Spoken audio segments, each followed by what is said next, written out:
colleague who will be Oh, sorry. That's okay. I have a colleague who will be joining shortly. There was just a scheduling error. So what I will do is towards the tail end of the presentation, I will include some links and a handout for the session just because it's easier to manage that way.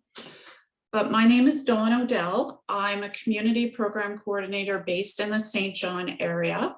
And it's with great pleasure that we provide these webinars to your team. And hopefully over this series of presentations, each of you are able to take some nuggets and put them into practice. Because yes, the past 2 years have been challenging for everyone, and of course within your industry. So today's presentation is on stress management. And stress is something each and every one of us experience, good stress, negative stress, and it's how we respond to those stressors, which impacts us long-term.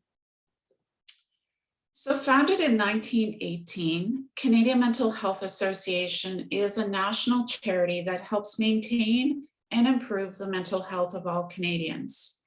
As a province-wide leader and champion for mental health, CMHA helps people access the community resources they need to build resilience and support recovery from mental illness. So within the province, we are known as Canadian Mental Health Association of New Brunswick. We have 18 locations provincially, offices in the Fredericton, Moncton, and St. John region. And I am one of 14 community program coordinators located throughout the province. So we have staff in every corner of the province. So I know one person indicated they're from Bathurst. We have a community program coordinator located in the Bathurst area to serve those communities, as well as all other rural communities.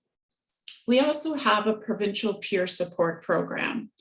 The provincial peer support program is vital. Many of our peer support consultants work as part of the FACT teams, and they are trained individuals with lived experience of mental illness.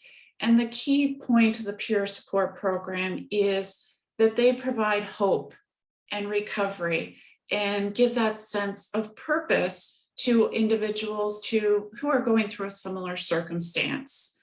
Because what we know is when people are initially diagnosed with a mental illness, it's the isolation component. And that's a huge barrier to overcome for individuals. We also have an employment program, Working Stronger Together, which is based in Charlotte County. This program provides not only job-ready skills, education to individuals with a diverse background, individuals with both physical illnesses, but also mental health illnesses. So whether it's support to obtain post-secondary education, whether it's job-ready skills, preparing resumes, cover letters, etc. So that is a vital support that we provide in the Charlotte County community. We also have a provincial bounce back program. And I'm going to touch on that next in the following slide. But in total, in regards to the services provided by Canadian Mental Health Association, we last year supported 205,000 New Brunswickers. And that is a significant increase that we have seen on the demand for mental health services as a result of COVID.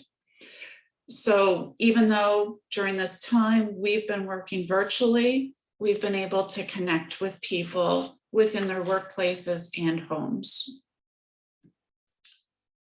So as I mentioned, the Bounce Back program is a provincially based program. It provides free guided self-help program grounded in what we know as cognitive behavioral therapy, which helps adults 19 years of age learn skills to better manage both depression and anxiety.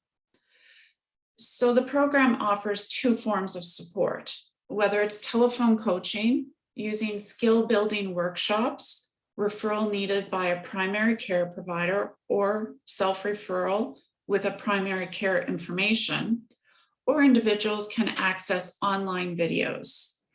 Practical tips through our website, bouncebackvideo.ca, and there is an access code.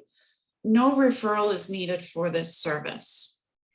With the Bounce Back program, participants do receive support within 5 business days. Telephone coaching is available both in English and French, and no travel is required because participants do receive that support in the comfort of their home. So the Bounce Back program we launched in, I believe it was December of 2020. And during that time, we've seen a huge demand in that service. We recently just hired an additional pool of Bounce Back coaches, which will also receive training to serve the younger crowd. So individuals below the age of 19, which we know is vital. In terms of the Bounce Back program, to access that service, the email address is bouncebacknb.cmhanb.ca. So today, in discussing stress management, I have a few questions for you. And I encourage discussion if you want to turn your mics on. My question to you is, what is the difference between mental health and mental illness? And I welcome your input. If you want to put it in the chat as well, there is no answer that is right or wrong. But I also encourage voices.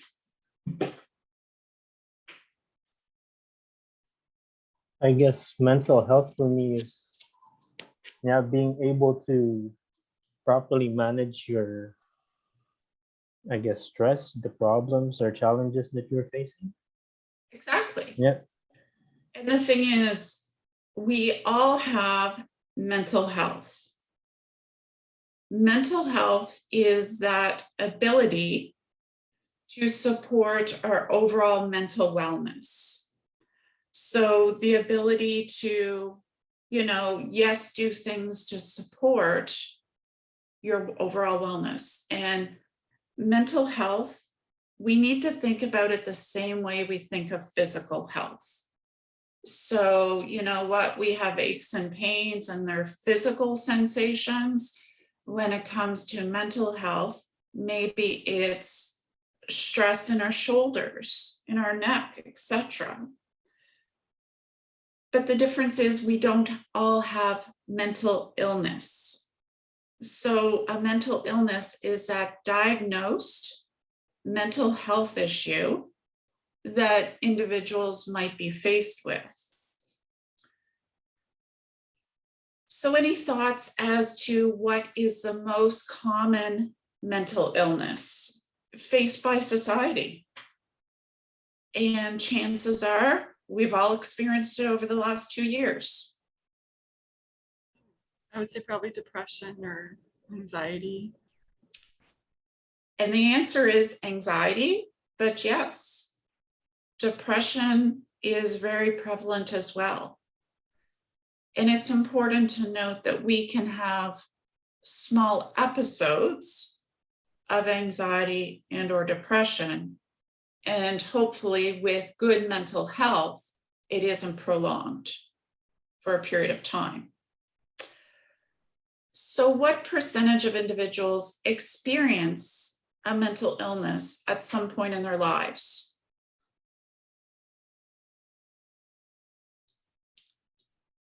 $100.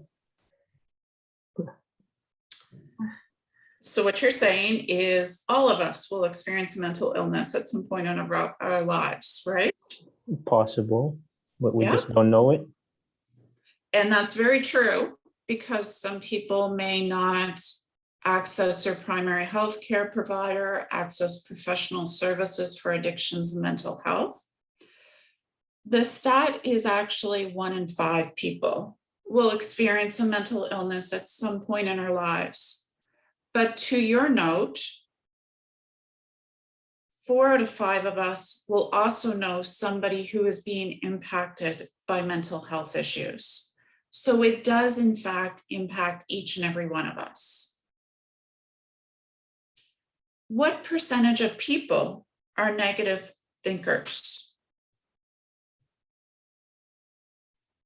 I was surprised by this stat. I don't know, maybe like 75% of the population. You're pretty close. Oops, sorry. Actually, it's 76% of people are negative thinkers. And to me, that was very surprising to me. So the thing is, the tip and tool to that is learning how we can change, turn around our thinking, have a positive look on something. So my question to you is, how many individuals in Canada miss work each week due to mental health concerns?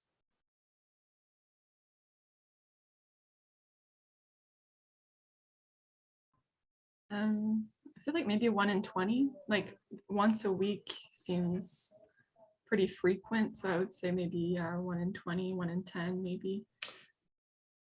And I will admit, I don't know the population of Canada right off the bat.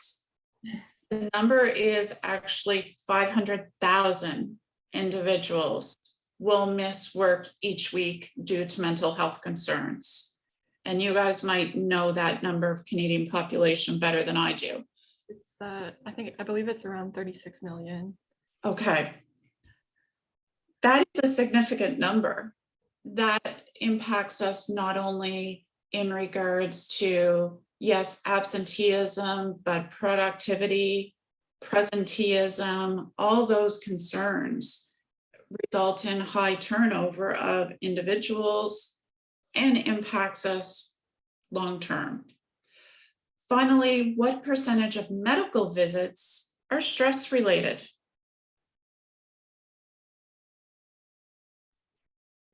I feel like most like physical health issues are like stress related often. Like you see like if you Google like your symptoms, as we all do. Dr. Google. Yeah, usually it's like what can cause this, and like the number one is always like stress, and then like there's like a list of other things, but usually, I mean, anything like a heart attack can be caused by stress. Exactly. So the stat is actually 70 to 90% of the medical visits are stress related, because we know stress long-term can have physical impacts on our body. And that's why we have to be aware of it, but also proactive about it. So in terms of workplace mental health, the most common presenting workplace mental health problems are anxiety, depression, and of course, an increased rise in substance abuse. Obviously, that most often happens in individuals in their prime working years, between the ages of 24 and 44. Work-life balance is a critical factor to our overall mental health. The demands on our workplace continue to increase, as do the number of hours most Canadians spend at their jobs. 1 in 4 Canadians themselves will work 50 hours per week or more, compared to 1 in 10 just a decade ago. And you think of this time of COVID, where maybe we've been working in a hybrid model at home, at work, whatever, in the office. Well, I know I'm guilty. My computer doesn't necessarily turn off at the end of the day. Or last night, I had a program at 6:30. So between 4 and 6:15, before I had to log on, my computer was still on. So you hear it ding because emails come in. You're still putting in those extra hours of effort. And the reality is today, many of us get our emails via our phones, or, through connection of technology, they can connect with us anytime and anywhere. So it has an impact on our overall mental health. So according to Stats Canada, 27% of all working adults said they felt a lot or extreme amount of stress on a daily basis. 62% of the respondents reported work stress as a main reason for their stress. Other sources of stress include highly stressed workers, financial concerns, not having enough time, family issues, personal or other issues. So they are huge stressors that each and every one of us has been faced with. So here is the mental health continuum. So when we talk about the mental health continuum, we all fall within somewhere. We are all within a state of mental health. And the thing is, life events, stressors, etc., can impact us in being located in one of the four quadrants. So in quadrant 1, which is the top right-hand corner, is an individual that is flourishing. They have good mental health. They have good family supports, good supports in the community, great coping skills. And overall, they have low symptoms of mental illness. Below in quadrant 2, we have an individual who is languishing, an individual with low mental health and has low symptoms of mental illness. So this might be an individual that maybe doesn't have the great situation at home, good family supports. Maybe as a result, their coping strategies are poor. And overall, they have some low symptoms of mental illness. Versus in the top left-hand corner, we have a person with high mental health and who has high symptoms of mental illness. So they are flourishing and have symptoms of mental illness. So we all know individuals that might have anxiety or depression, but as a result, they're taking their meds. They have good family and, supports in the community. And they have great coping strategies because they've been forced to. Versus in quadrant 4, we have an individual with high symptoms of mental illness and low mental health. So perhaps it is an individual who has, bipolar or schizophrenia, who has languishing low mental health, but also has high symptoms of mental illness. So maybe as a result, they aren't taking their medications. Maybe they are partaking in some risk-taking behaviors of drugs, alcohol, whatever.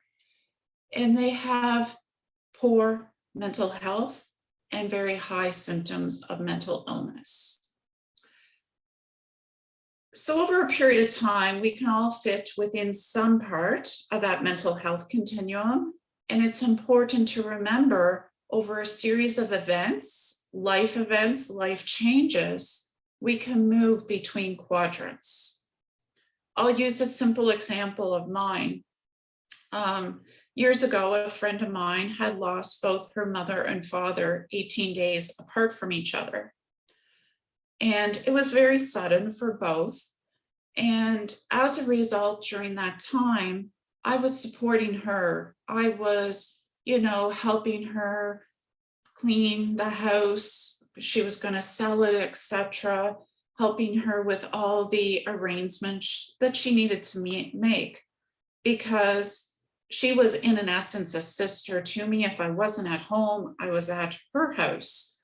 And her being an only child, I was trying to do anything and everything during that time to support her. My mental health decreased over that time because I wasn't sleeping well, I wasn't exercising, I wasn't eating well. So my mental health decreased. But of course, thankfully, over a period of time, I was able to rebound to having better mental health. So yes, over the course of COVID, and of course, over the period of 2 years, we fluctuated where we are over time to where we fall within that continuum. And we are at the point now that we are trying to find that new normal, getting back out there in our industry, things opening back up, hopefully we will rebound too. And that's the key to stress management and having good coping skills. So stress itself is very simply a change in our ability to adapt to the changes and or demands in our lives. Stress happens when the pressures we experience are greater than the resources we have to cope. So I use that analogy of almost like a teeter-totter. You know, stress happens when the pressures we have are greater than the resources we can cope. So it is very much that balancing act. We do experience stress from 4 basic sources. Our environment. So yes, if we lived in a busy city, lots of traffic, lots of noise, it can be a source of stress for us. Our social stresses. So the old saying of keeping up with the Joneses, you know, the stresses that we put on ourselves, family commitments, you know, taking kids to activities, our social stresses can play a huge part into our overall stress experience. Our physiological sources of stress. So yes, during times of stress, how we nurture our body impacts us long-term as well. So if we nurture our body with good sleep, exercise, etc., it does support us in the long term. Versus I'm guilty of this one, our own thoughts. They play a huge factor into our overall stress. So when we talk about stress, there's negative stress and there's positive stress. So negative stress is a factor in minor conditions. So Emily, you talked about headaches, digestive problems, skin complaints, insomnia, ulcers. Yes, stress that is excessive can last a long time and have harmful effects both on our mental, physical, and spiritual health.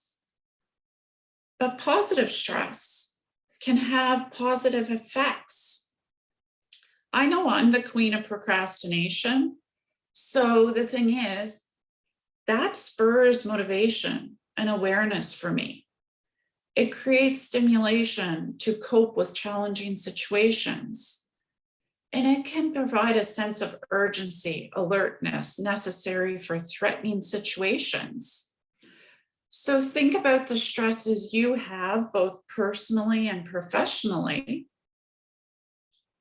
And consider, you know, how they are positives and how they impact you negatively.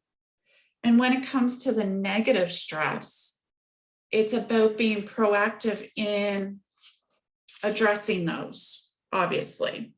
So the effects of stress can be positive and negative. We all need stress. Without stress, there would be no productivity or engagement.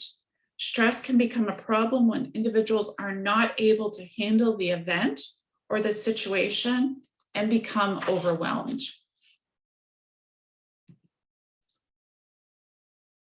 So what is the stress response? What is happening in our bodies when we're experiencing stress? What are the common causes of stress?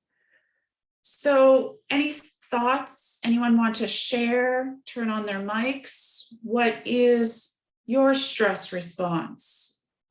What is it that you feel when your body is experiencing stress? And for you, what are some common causes of stress? Because chances are it's similar for each and every one of us. Anyone want to share or thoughts?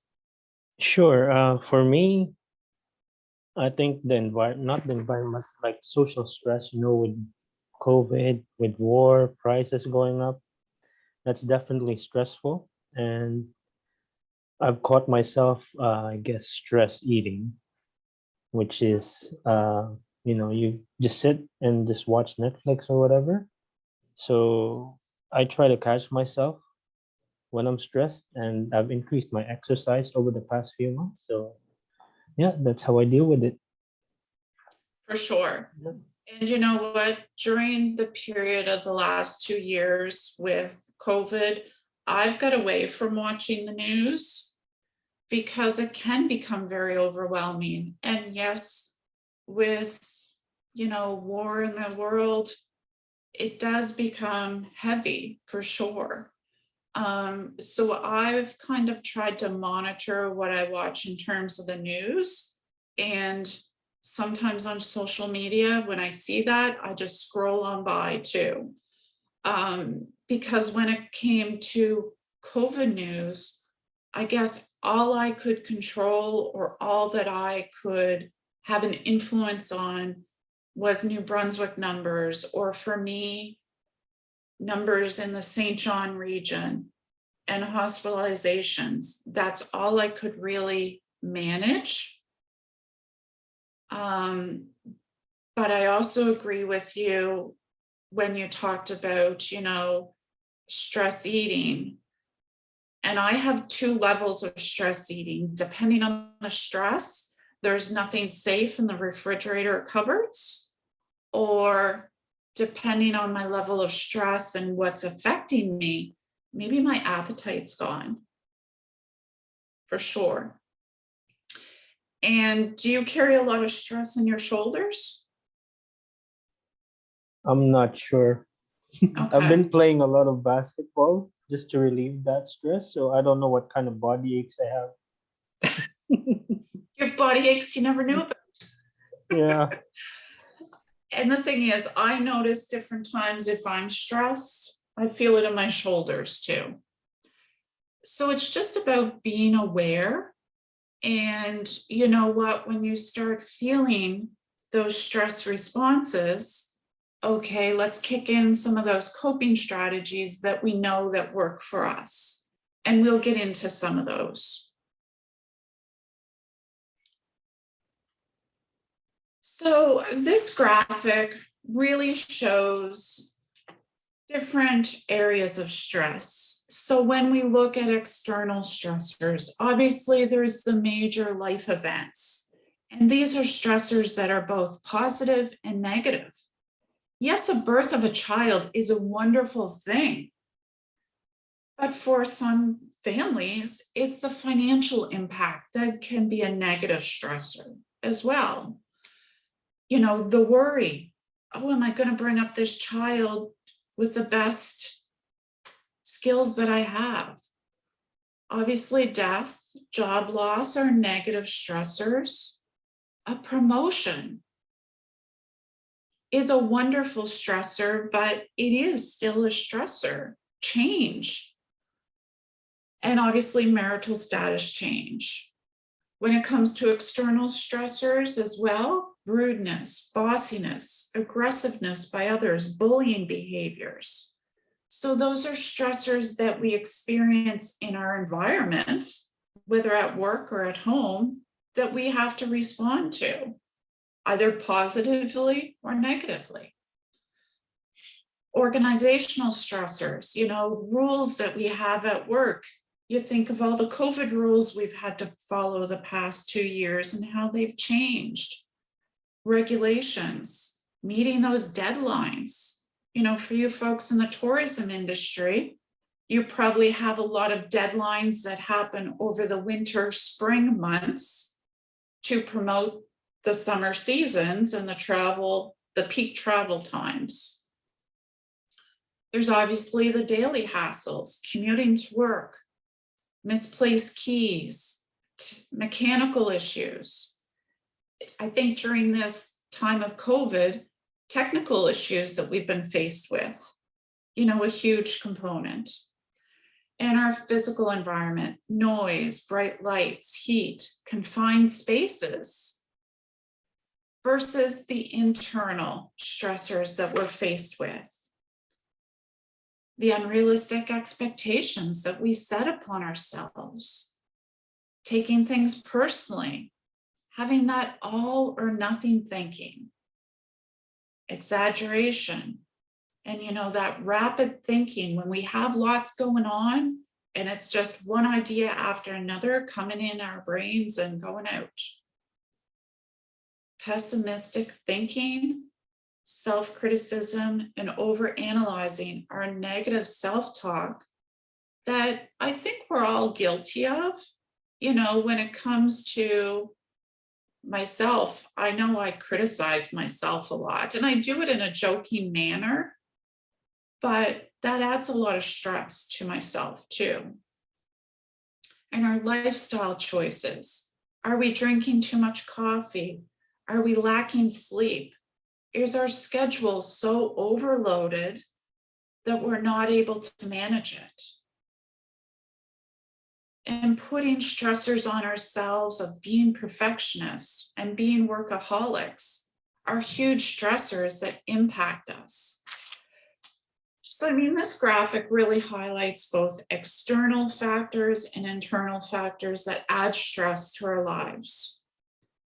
Does anyone have any other ideas that might not be in this graphic that you think, you know what, that got me last week? No? And there's probably some there in the chart that I would say maybe like highlighted for you, you're really guilty of. Emily? like social media, like I hear a lot of like social media kind of creates stress for people because it kind of, it's like a highlight reel of your life, of somebody's life. So Exactly. it creates, like, you compare And yourself. sorry, I forget what it's called, and it'll probably come to me as I go to the next slide, but just trying to keep up. Mhm. Like somebody creates a story on social media and it's, oh, how they spent their Saturday and it was the best weekend ever. You feel like you have to achieve that. Mhm. To create a story, a reel on social media that meets that same standard, for sure. But to me, yes, social media can be a stressor. I try to disengage from social media in the evening, but I find I'm also guilty, especially during the time of COVID, because, in the winter months and lockdowns, what were you to do? You scroll along just because you're bored. But it's checking that and realizing, okay, I've been on social media for a little bit. Let's disengage. And sometimes I'll just put my phone in a different room because that's the distance I need from it. So definitely. So in terms of the physical signs of stress, we all experience some muscle tension. I talked about our shoulders, our neck. For me, depending on my level of stress, maybe I'm having difficulty sleeping. An appetite change. I mentioned, yes, increased appetite, nothing safe in the fridge or cupboards, versus suppressed appetite.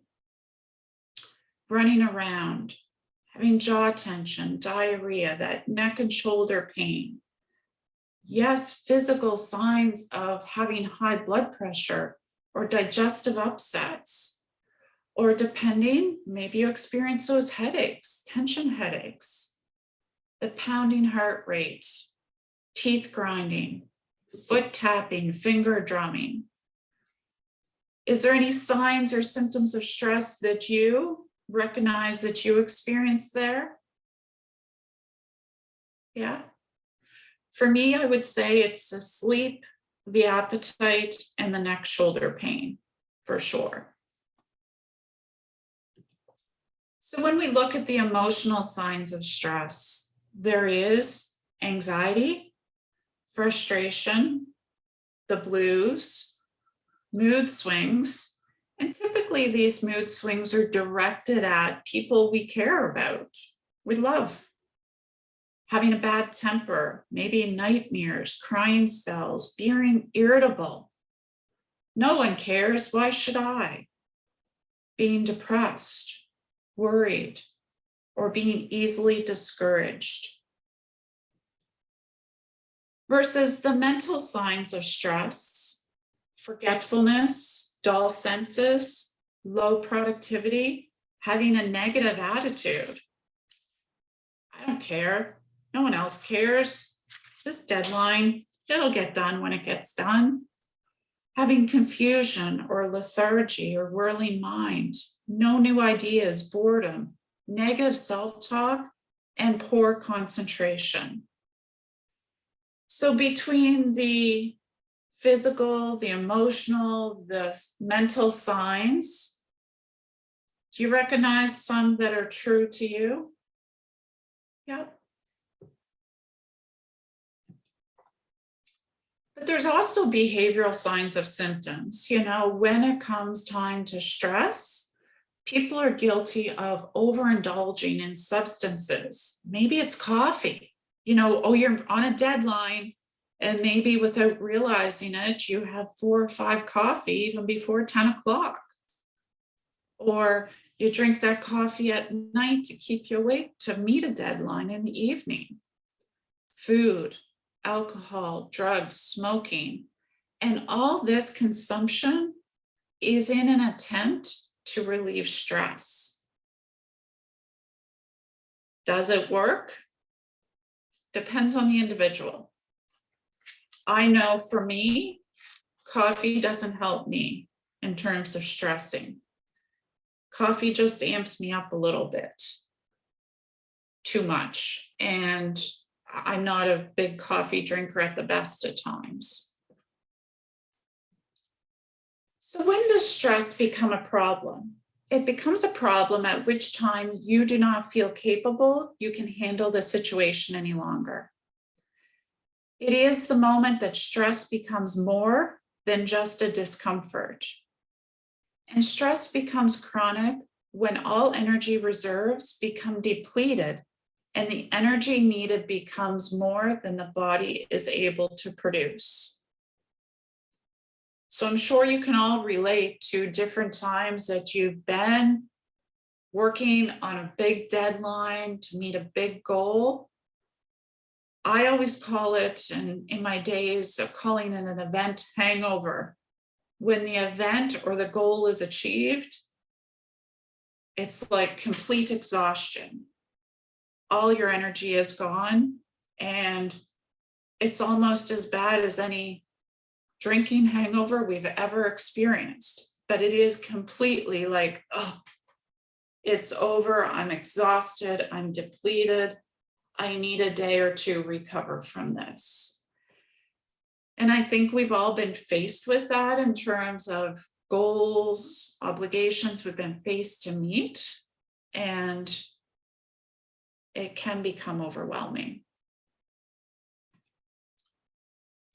So this graphic really highlights the signs of stress. And some of this we have obviously talked about in the previous slides, but when we talk about signs of excessive stress, there is the cognitive signs. So the difficulty in reasoning, you know, you come up with a situation and there's many different scenarios which could result in a plan of action. You know, I'm going to do A, B, or C.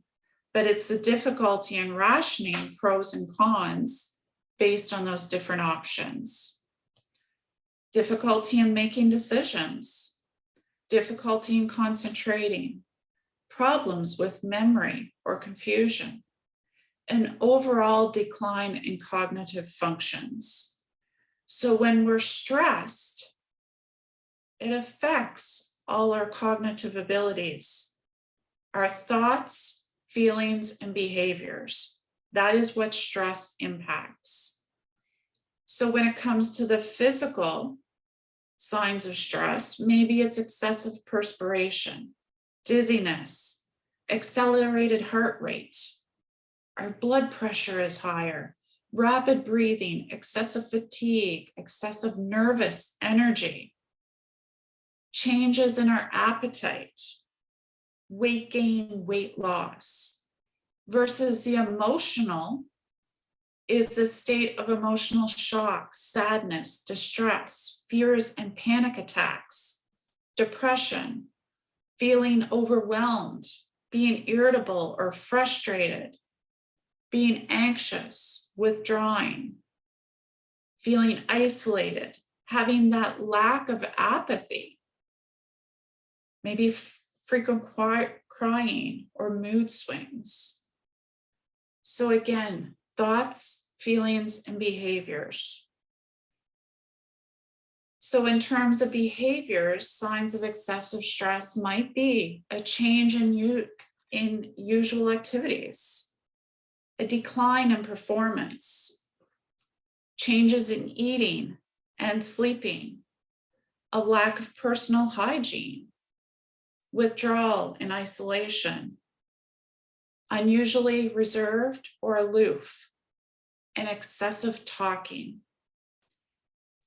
Now, in terms of the signs of excessive stress that you experience, is there some red flags there for you that you recognize?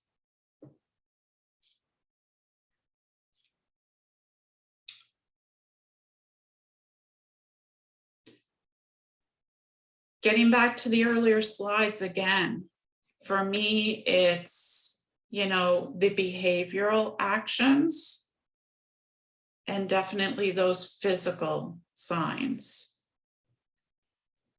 But it's good reminders for each and every one of us. I think, Emily, did you want to share something? Oh, yeah, I was just gonna say, yeah, physical, and I feel like behavior as well, like just accelerated heart rate. Like yesterday, we got a call, and as the person was not being very nice, and like I could feel like my heart was like racing, like even though like on the phone I feel like I sounded normal, but I was like so stressed. I was like, yeah. Definitely. And you know what? They can happen out of the blue. And I will share a situation. A few weeks ago, I was asked to do an in-person presentation. And it was something that Lisa and I are very familiar with doing. But of course, I was wearing one of those KN95 masks. I have allergies, so breathing is a concern for me wearing a mask different times. I was in a basement, there were no windows, and wearing a mask caused a lot of stress for me. And I recognize in the after effect, it affected both my thoughts, my feelings, and my behaviors. But just like you said, Emily, the person at the other end of the line probably didn't recognize that you were at a higher state of stress because your voice probably didn't change. And the thing is, you feel those signs of stress within you, but they're not always perceived on the outside as well. And it can be that flight or fight response too. With the call, did it end up in a positive? Not really. And you can't, if you don't want to allude to the details, Yeah. Thing is, all we can control is our response to the stress. And that's the important thing, that when we are faced with a situation that's stressful, positive or negative, it's how we respond to that is the key aspect. And we're going to be faced with stress each and every day. Character building moments is what I call them. It's how you learn and grow from that in the future. And maybe it didn't have a good result, but did you take some nuggets and lessons learned from it for potentially the next time it happens? Yeah, I feel like I'm pretty good with like, yeah, dealing with like stressful situations. Yeah.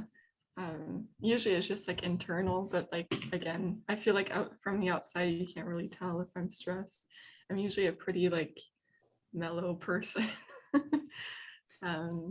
But yeah, so I don't know if I took anything from that specific call, just because it was, yeah, it was very out of the blue.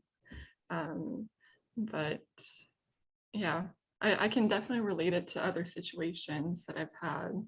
So And the thing is, we are all faced with change each and every day. Change is a usual part of life. And it's having that ability to adapt to change without an overall decline in our performance, right? Our performance in terms of, yes, if it's work-related stress, are we doing the best that we can do to accommodate that stressful situation, given the tools and the resources we have? And the thing is, maybe a learning opportunity from that is, okay, we have to learn and build different tools and resources for the future, because it's a learning process for us all. So in terms of the signs of stress, I think excessive stress, it's important to recognize when stress becomes harmful to both our physical and mental health. And that's when we need to make changes. You know, obviously, if you become isolated over a period of time, and this is above and beyond COVID, if you're frequently crying all the time, if you're withdrawing from all situations, lack of hygiene, lack of sleep, etc., that is a need to address the issue and make those proactive steps forward.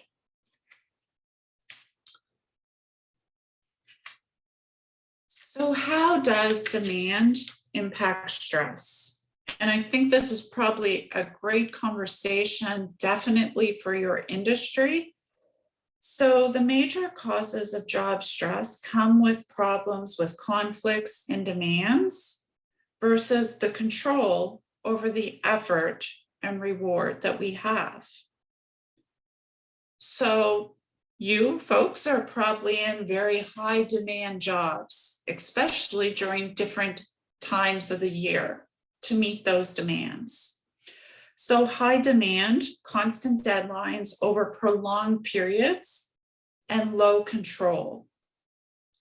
Examples are little choice over the day-to-day organization and work a person has. It can lead to more than double the rate of cardiovascular illnesses, lead to significant higher rates of anxiety, depression, and low morale. Obviously, higher consumption of drugs, alcohol, prescription drugs, etc. Versus high effort, physical or mental, with low reward, compensation, status, financial gain, career advancement are associated with triple the rate of cardiovascular disease and have significantly higher rates of depression and conflict related problems. So the thing is, in all of our jobs, yes, demand and control, effort and reward are pivotal components. So it's important to remember, how can we address each and every component? In terms of life balance, 58% of Canadians do report feeling role overload. There is a significant higher prevalence in anxiety and depression in employees that work more than 49 hours per week.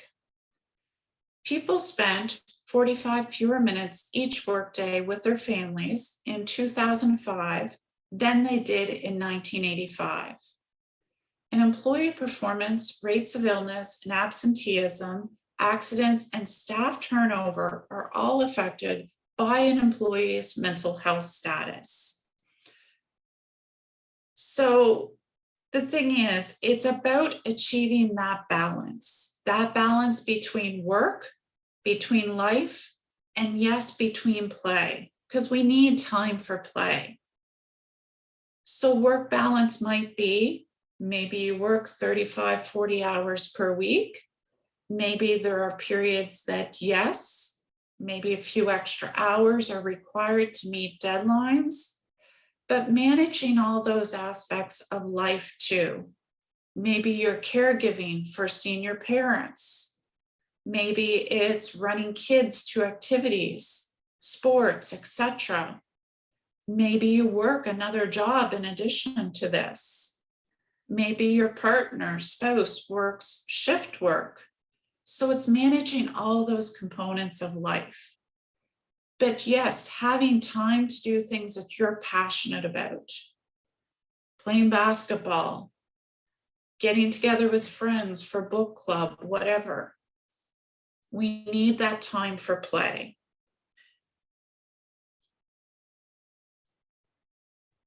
So how do you react to stress? So when individuals are faced with stress, there are 3 different stress responses. A person can be overexcited, an individual can be underexcited, or they can be frozen. So a person that is overexcited can tend to become angry, agitated, or keyed up under stress.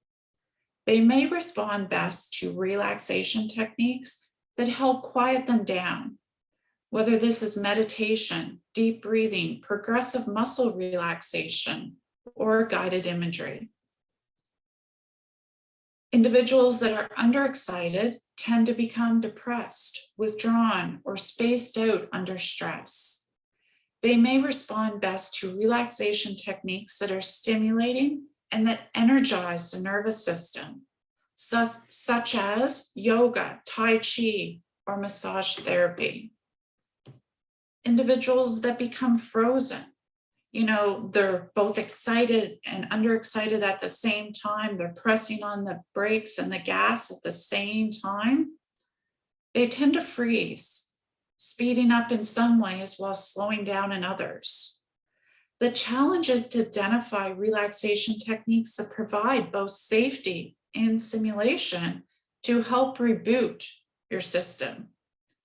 Techniques such as mindfulness, walking, or power yoga might work for you. So when we talk about these relaxation techniques, whether it's muscle relaxation, guided imagery, maybe you want to do yoga, YouTube is a great resource to access all these relaxation techniques. But there's also a variety of apps out there that people can access as well. I know one that we promote quite often is the Calm app. And it's a matter of trial and error, finding out what works for you. Because we are all unique individuals, but the techniques and coping strategies that benefit us are going to be different as well. Does anyone practice relaxation techniques? And if so, is there one you enjoy? No? For me, I find that listening to relaxation stuff doesn't really help me. It's more like I prefer something that's more like upbeat. So I guess I fall in the category of underexcited. So I need something to energize me instead of to bring me down. But yeah, so I don't really listen to any meditation or anything like that. I would just fall asleep probably. And that's fair. I go for massage therapies quite regularly, like on a monthly basis almost. And I really enjoy that. But I also recognize times that I need to do deep breathing and muscle relaxation. And that also works for me too. So it's about recognizing what works best for you. And there's no right or wrong. You know, music brings a lot of joy and relaxation to many people. So kudos to you for recognizing that.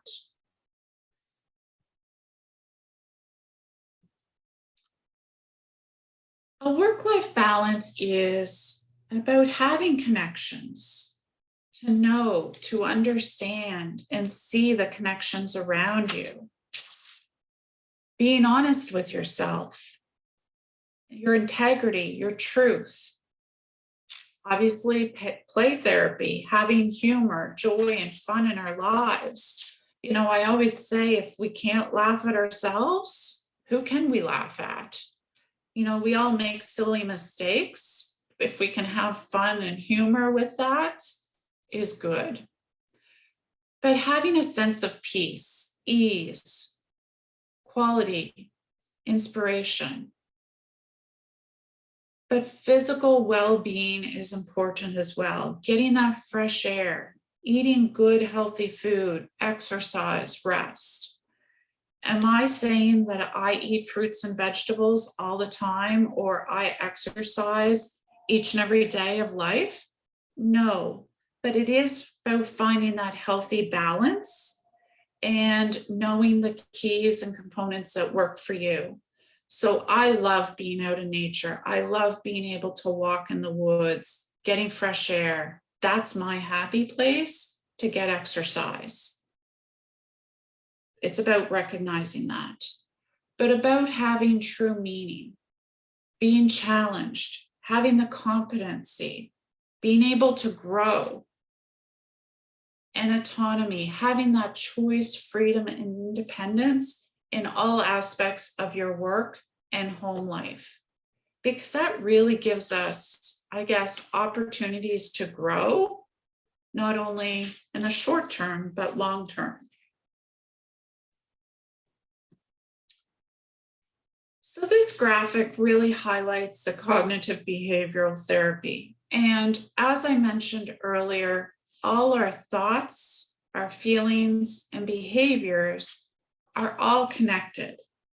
So very much our thoughts play into our feelings, do play into our behaviors and physical feelings. So earlier in the presentation, we talked about 76% of Canadians are negative thinkers. Well, if we change one aspect of that, it has compound results. So when we're faced with a situation at work or at home, and we change how we think, it will have impacts on how we feel and behave and those physical feelings that we experience as well. So it's important to note how they are all interconnected.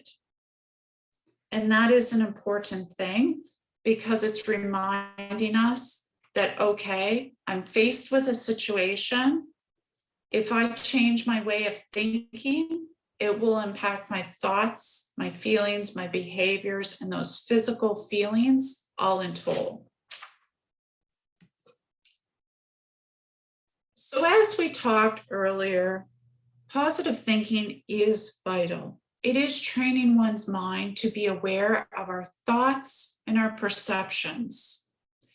It isn't to anticipate happiness, health, and success, and to voluntarily allow thoughts and words and images that are conducive to positive results. It's having that positive self-talk. I can do this. I am capable. I have the gifts, strengths, and abilities to overcome this challenge. And yes, those thinking traps and cognitive distortions And don't get me wrong, that's one component I struggle with, is we get in that stinking thinking attitude. And it's about to try to change those thoughts and cognitive distortions to make that positive impact on our long term. So in terms of positive thinking, would you say that overall, you personally are a positive thinker? Do you feel that, you know what, most days you're pretty good, but there's a day or two that you need to really focus and do a better work on your positive thinking? I think I need to do better work on my positive thinking. It's yeah, it's been tough 2 years. So And it yeah. happens. Mhm. And think about, in those 2 years, what have you learned about yourself? All the obstacles that we faced in the last 2 years, you're still here today. And what have we learned during that time? We've learned that, yes, we've faced challenges, but we have come out the other end. We've learned a lot about ourselves. We've learned a lot about other people. So the thing is, it's about being kind to yourself. So when you recognize a negative thought coming into your mind, change that thinking. Before it's there, recognize it as a negative thought and park it. Don't be harsh on yourself, but at the same time, when you come up with a negative statement to yourself, oh, Dawn, you made a mistake yesterday. What a dummy. I challenge you to think 3 positives. Yes, I made a mistake yesterday, but I am capable, I am smart, and I've overcome challenges in the past. You know, so when it comes to those negative thinking patterns, catch yourself, be kind, but also think about the positives. Yes, the past 2 years have been tough, but what are all the positives you've taken from that personally for you?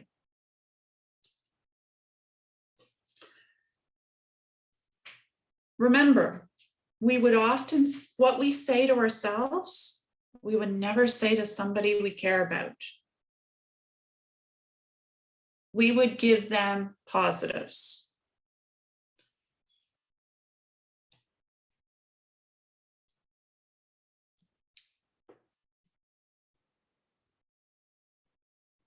So in terms of building our overall mental wellness, it's important to learn how to manage stress. How can we be proactive in managing those deadlines? It's important to exercise regularly, have that healthy diet, work on improving our self-esteem. I am capable, I am smart, I can achieve this goal. But it's important to adapt to changes, and we've had to face a lot of changes over the past 2 years. We've conquered them. Hopefully things are getting easier. It's important to find that inner peace. And I always say, what we bring into our body, healthy eating, exercise, sleep, we always feel better when we do it. Relaxation techniques are key, and having that ability to manage our time. It is also important to build positive relationships, develop a strong support network, and I always say give and receive compliments, because I think as a society, we're not good at doing that. Oh, I love your blouse, love your sweater. This old thing, thank you. And give those compliments back. Get involved in your community, volunteering. It helps us learn new skills, new abilities. but it's important to set priorities and be able to problem solve, because we're always going to be faced with challenges. It's how we respond to those in the long term affects us.